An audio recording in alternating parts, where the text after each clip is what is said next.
कंगना रनौत को आया बहुत गुस्सा उन लोगों पर और उन सेलिब्रिटीज पर जो दिवाली के मौके पर पटाखे न जलाने का ज्ञान दे रहे हैं।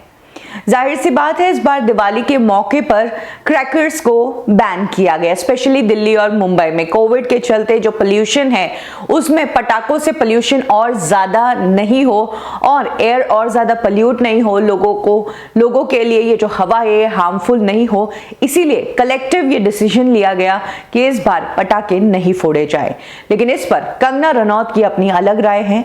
उन्होंने उन सभी सेलिब्रिटीज को लताड़ा है और कहा है कि अगर दिवाली के मौके पर पटाखे नहीं जलाने हैं तो फिर इसका मतलब है कि क्रिसमस पर भी पेड़ नहीं काटें, ईद पर भी जानवरों के साथ क्रूरता नहीं बरताएं। क्या सभी जागरूक लिबरल्स मुझसे सहमत हैं? अगर नहीं तो ये जानना काफी आसान है कि आप क्या सोचते हैं, लेकिन ये क्लियर नहीं है कि आप क्या और कैसे चाहते हैं। अपने आप से पूछो कि अपनी काली इच्छाओं के पीछे का राज क्या है। आपको बता दें कि कंगना रनौत देश की उस जागरूक सिटीजन में से एक है जो हर एक फैसले को ऐसे ही मानती नहीं है, वो उसके पीछे लड़ती है, अपनी राय रखती है, अपना पॉइंट ऑफ व्यू शेयर करती है, जिस कारण कई बार वो ट्रोल भी होती है और कई बार काफी पॉलिटिशियंस उनसे नाराज भी हो जाते हैं। यही कारण है कि कंगना रनौत को तोड़ मरोड़ने के लिए लोग अपनी पावर तक का इस्तेमाल कर लेते हैं।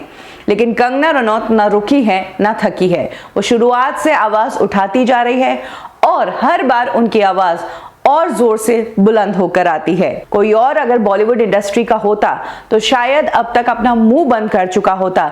जिस तरह से कंगना रनौत के साथ हुआ है, जिस तरह से उनका ऑफिस तोड़ा गया है, समन पे समन भेजे गए हैं, 3 केसेस उनके ऊपर हो गए हैं, इनफैक्ट उनके ट्वीट्स को लेकर भी ये केसेस हुए हैं, उसके बावजूद कंगना रनौत स्टॉप नहीं हुई है और उनकी फाइट जारी है। क्या आप कंगना की बात से सहमत हैं? अगर दिवाली पर पटाखे नहीं जलाने चाहिए तो फिर क्रिसमस और ईद पर भी रेस्ट्रिक्शंस होने चाहिए, और अगर ये रेस्ट्रिक्शंस लगाए जाएंगे इन त्योहारों पर तो क्या लोग मानेंगे? कमेंट सेक्शन में जरूर शेयर कीजिए।